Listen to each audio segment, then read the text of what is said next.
Well, hey everyone, and welcome to KPC Underground. This is the podcast we do from underneath our stage here at Kirkland Performance Center. And today I am very excited to once again be with Executive Director of KPC, Jeff Lockhart. Jeff joins us here today, and we've talked a couple times actually on the podcast before. Yeah, it's been about a year. Yeah, we talked about some changes. We talked about some music business stuff. But today, we actually want to talk about your reflections on being here for 10 years, because this year marks your 10th year at KPC. So I know. I just want to say congratulations.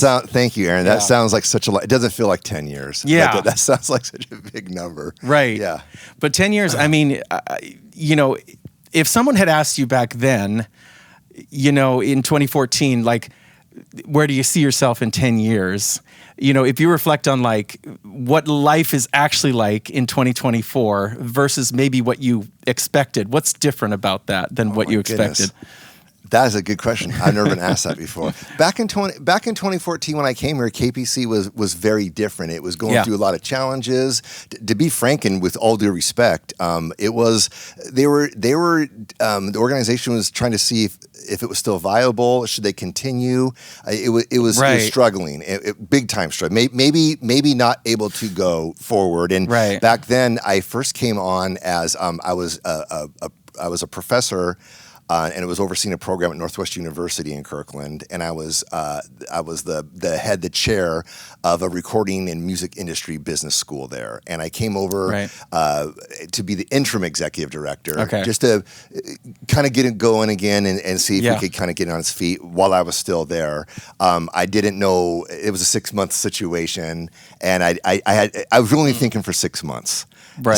So 10 years from then, it just wasn't on my radar. Yeah. I was like, let's do this for 6 months and see how it goes. And then after 6 months, they invited me to be the permanent executive director and et cetera, et cetera. But back then, 2024 seemed just not another on my irrelevant at the time. Yeah. Part of me wonders, if that's, and I'm going to ask you later about kind of longevity and in this kind of a role, but part of me wonders even if that was a key to kind of early success, where you were just trying to get through 6 months, and that's definitely what they needed at the time. Was like, okay, we gotta like turn this ship around here. Like we need to make some changes, kind of a thing. So that's kind of interesting. I wanted to ask you, you're executive director of a, event venue, performing arts center here in Kirkland, which is on the east side of Seattle, for anyone listening who doesn't know.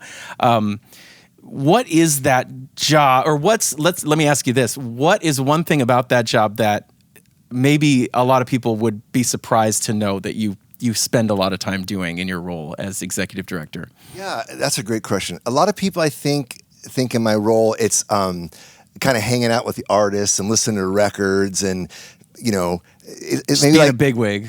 Well, yeah, being a bigwig, like, oh, you're kind of like maybe your vision of a movie where you see like a record executive or something like that, and there's a small part of that, right, where you're with the art, but most of my role is planning, a lot of business, finance stuff. I know from being on the team here, as long as you have been, our mantra of the tension between industry and artistry, and the industry comes before the artistry. And if the industry business part is all in order, then that will allow you to be as artistic as you want to be. But you've got to have your business house in order. Right. So a lot of my role is more on the fundraising, finance, planning, strategic planning, vision, much like you would expect a small business to be. Yeah. And more of that, maybe 90% of that, and then 10% is I do get to have the final say on what shows get booked here, or what we rent to, or what we present, and that would be this. I think most people would be surprised that it's small. It's a very small startup business. Yeah. Things that I do more than listen to records and pick hanging out with rock stars. Hang out with rock stars. Yeah. That happens sometimes. Sure. Yeah. It's the minority of the time they do it. Yeah. Yeah. I mean, speaking of that, you mentioned raising money. It's interesting.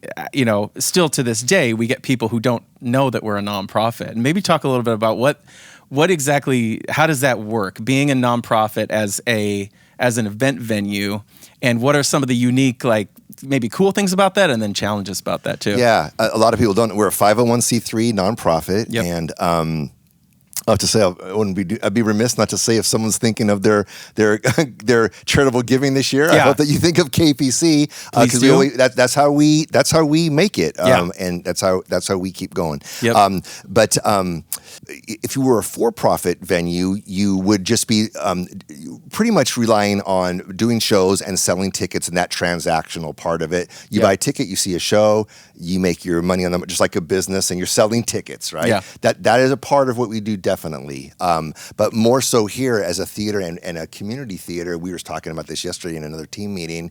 Long answer to the short question, I see my role and our role as a team, and KPC's role is the entertainment stuff that we do is a byproduct. Really, we are in the business of gathering people together. We have 400 seats and a stage, and our job is to foster creative expression. It could be a speech, it could be a film, it could be a rock show or a jazz show or a play, or it could be a graduation or a speech. There's even been funerals at KPC before. But whenever 400 people want to gather around something creatively that's important to them, we want to facilitate that. So insofar as that stuff goes, I see us more as professional gatherers, more than even do entertainment. The entertainment is the way we do that, but really what we aspire to do is help build community and connect communities through culture, and that's part of our nonprofit mission. Right. And then therefore, and part of that, in the financial part of that, people have an opportunity to donate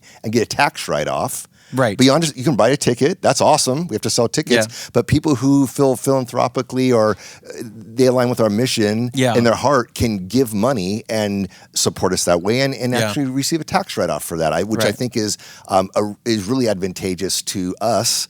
And also aligning with the community stronger and deeper, and having people assist us in the mission. I think it's a great model, and powerful, and I would dare say sacred. When someone takes their hard-earned money, that's their time, their time work expression. They take a portion of that, help support us. I feel like we're entrusted with something sacred, and it's really powerful for the community arts to be able to do that. Yeah.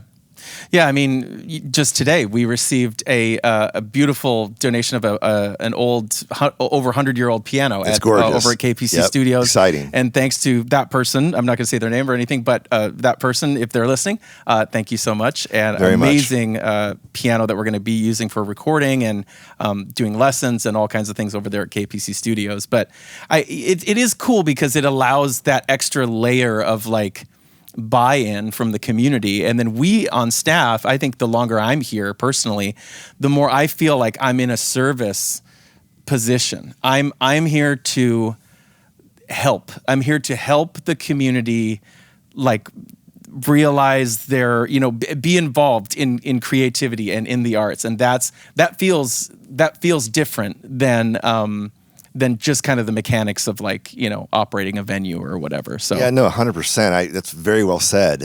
There's definitely that part, as you just articulated so well, of we get to serve the community in that way. Yeah. The other thing I would add to that is that we get to steward this really amazing resource. Mm-hmm.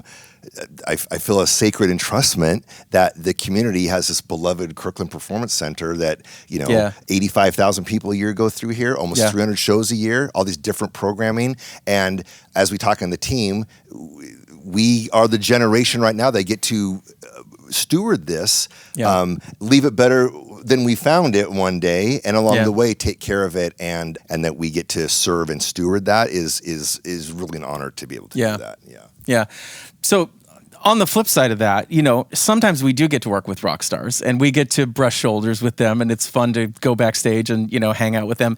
You don't work somewhere 10 years without accumulating some, fun stories about that. And we've shared, some fun things before. Yeah, absolutely. But I was wondering if maybe there's one story you could share, whether I know it or not, maybe something I don't know. And we don't have to name names, although, hey, that would be fun. Or even just some challenge we encountered, whether it was like the green room flooding or like, just something we may not know about your role specifically, and like, oh, let me tell you about a time I did a thing and it was fun or whatever. I don't know. I'm sure you have plenty of these. I have plenty of them. And I thought someday, a long time in the future, I have a book in me. There's a couple things. One is I have some funny anecdotes, but on an interesting anecdote, it's one of the biggest observations I've made in the last 10 years is whoever you are, whether you're an amateur or a veteran, a celebrity performer, it's interesting to see what people are like the 15 minutes before they go on stage.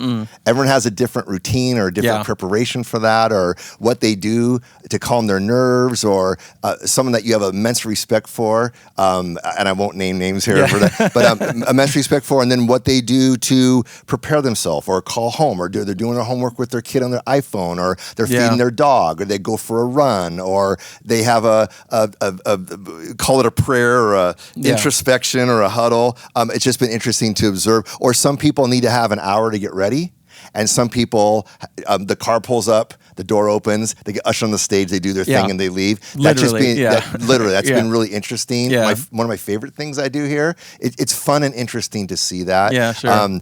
Some of the funny stories. Most recently, when we were filming for a TEDx talk, and I got called. There's a storm, and we started flooding. And we had a sandbag to keep the water. And there's a TEDx being broadcast, right? And like 5 feet off, water's coming in. There's funny stories like that. There's a famous comedian that was here.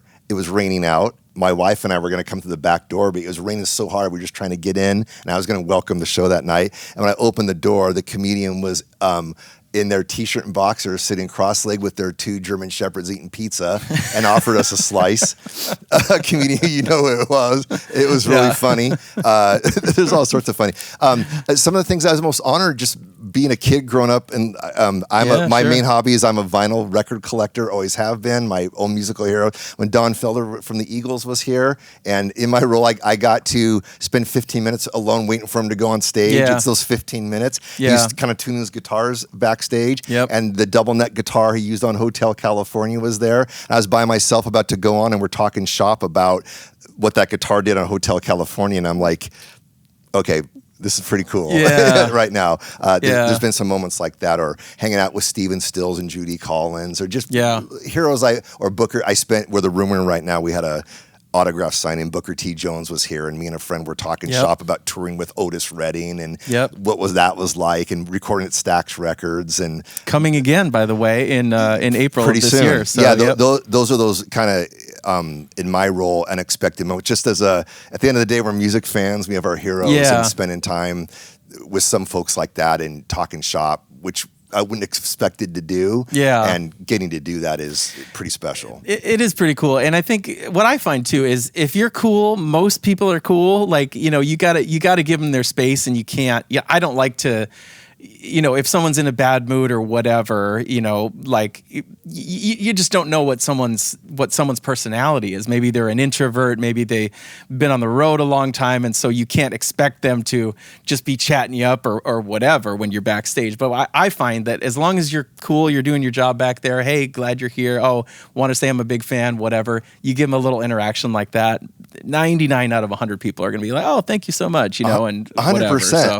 It's fun. I do get asked that, about those kind of situations, and I think that,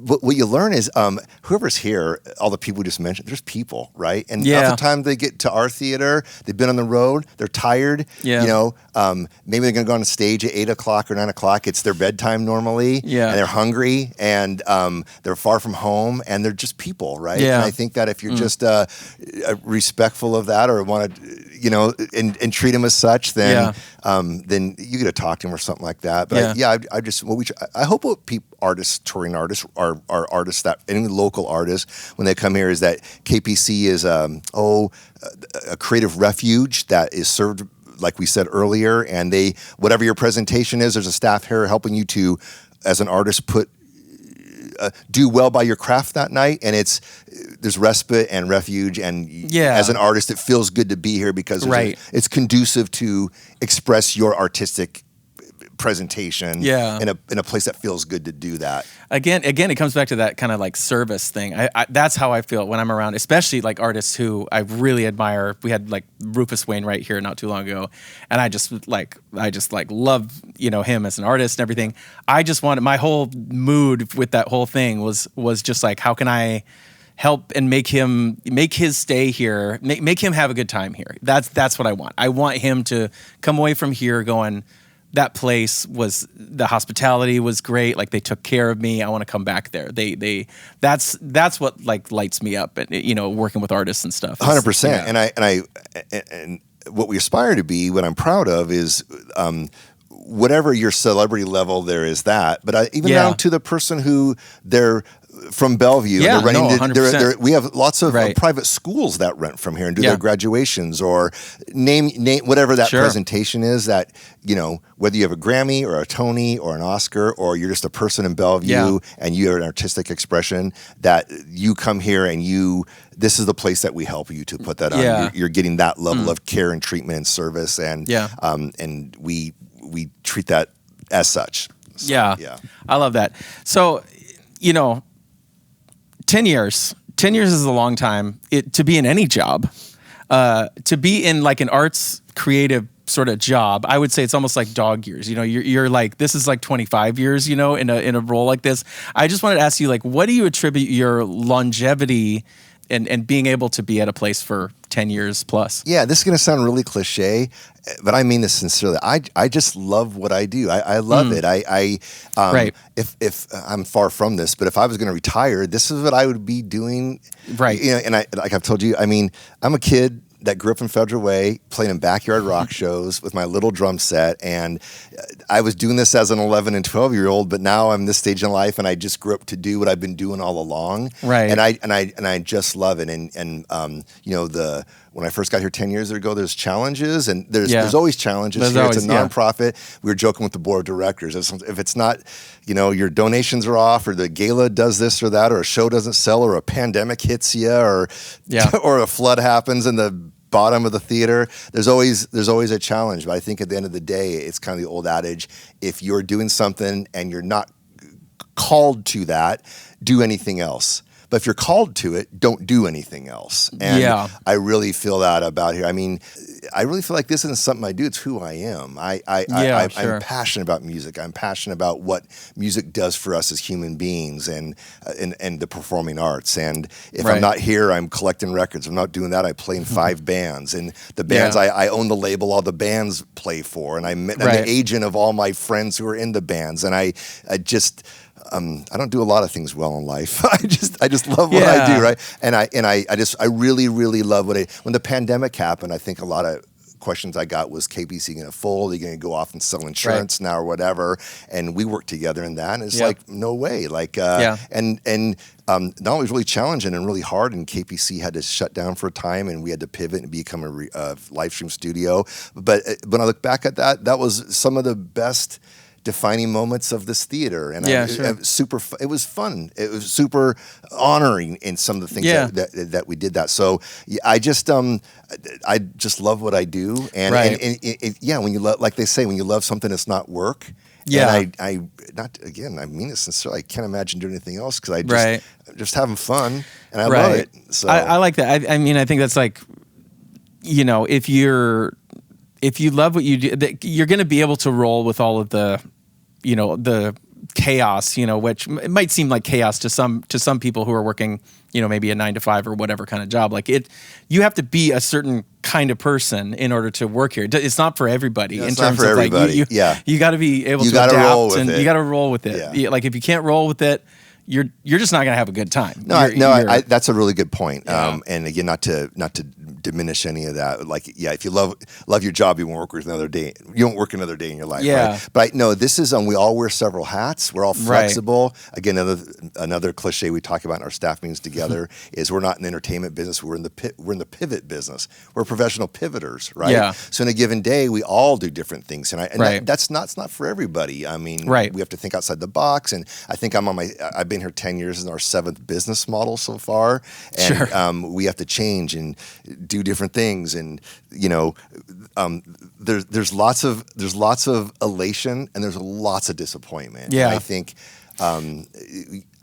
that's not for everybody. Yeah, but I think I just love what we do. Yeah, so. And I think you can't be above like emptying a trash can, and just the other day me and you were clearing out the server room back there of like junk and trying to go to Goodwill, and right now on our stage as we speak, it is full of stuff from our 2 storage areas because we're long overdue to like help clean out. It's kind of like, winter cleaning going on right now at KPC. So I think like those moments are like, when you see the executive director also there with you doing it, then that's like, okay, like we're all doing this. We're not, that, and obviously during the pandemic, that was a big part of it too. So 100%. No, I think that in running a community theater like this, you gotta love all of it. There's anything in this theater I haven't done. I've run the spotlights, run the sound. I've been the janitor. Right. I've sold the tickets.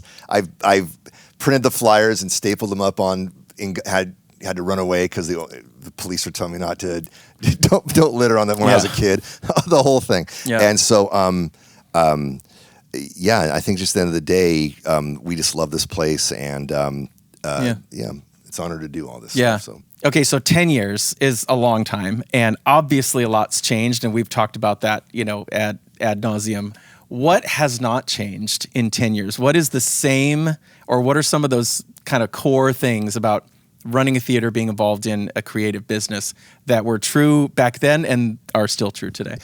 To attract the artist that wants to rent our theater to do a show, and then to curate the shows that people want to buy a ticket to, we really need to be in tune with what our community is. And what hasn't changed is it's not incumbent upon us to decide the artistic expression of the community or impose my artistic taste on the community, what I might like to see or hear or watch. It's up to us to have our radar clear, our listening muscles strong, our empathy strong, to understand, to be students of what does my community want? What does my community need? What do they want to hear? What will make people be compelled to purchase a ticket to come with their hard-earned money on a Friday night? There's lots of things to do in the community. Yeah. Why are we relevant? And why would somebody even spend time at KPC? And that never changes. The things may change, styles may change. What's popular or not popular may change. But what never changes is our understanding and our empathy to listen to the community and be those people that are conduits and bring things to the community that are going to connect with them. Yeah. That never changes. Yeah, I love that. Okay, I lied. I do have 3 more rapid fire questions. This is going to be rapid fire, and you can one sentence answer. All good. These aren't really one sentence answer questions, but I want you to try to just be kind, Aaron. Be kind. Be nice. Favorite part of your job? The vision of building the theater and continuing to innovate, and the pivot part.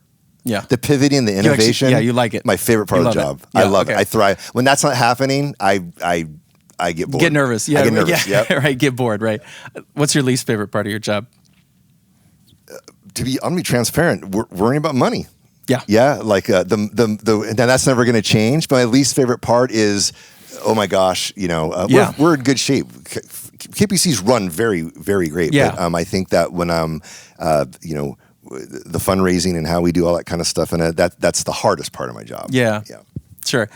And what makes you excited for the future? I'm super excited about KPC, of our education program and KPC Studios. I could talk all day about that if you'd like to. We don't have to do that. But what's going on in our KPC Studios, all the education. As we speak right now, there's 15 new classes that are coming out that have started. Last night, we had a room full of people on our first living room jam. Yeah. And we had a choir going on at the same time. And we had a sold-out class for ukulele class. There may have been 85, 90 people between 2 or 3 buildings doing that. I'm super jazzed about that. I'm super excited about the programming, the upcoming shows that we are curating right now to go on, and I'm really, really excited about where KPC is right now. There's a great buzz here. We got wind in the sail. Holiday season was mostly sold out. Our tickets are selling well, and I'm just I'm excited about the community artists that are renting us and be here every day going into the summer.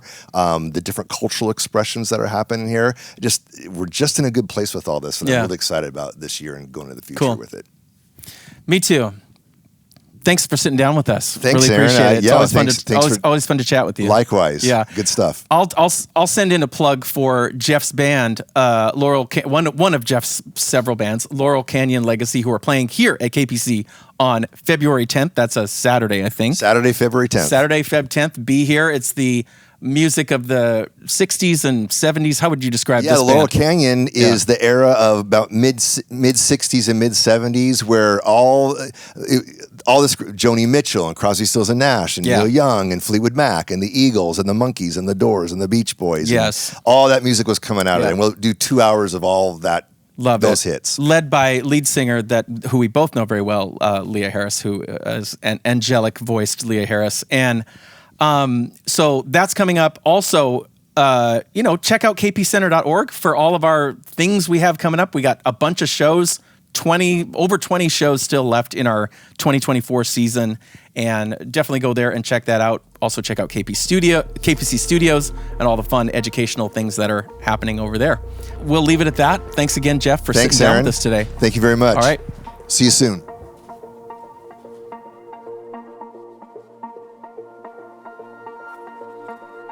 Thanks for joining us for KPC Underground. If you're enjoying this podcast, please consider supporting KPC at kpcenter.org/donate. Your generosity helps us keep this and other programs going at Kirkland Performance Center. Be sure to check out our website for the latest events coming up. And hey, we'd also love to hear from you. Please rate our podcast, subscribe, comment, do all that stuff. And if you have a specific question or an idea for a show, email us at podcast@kpcenter.org. Thanks for listening.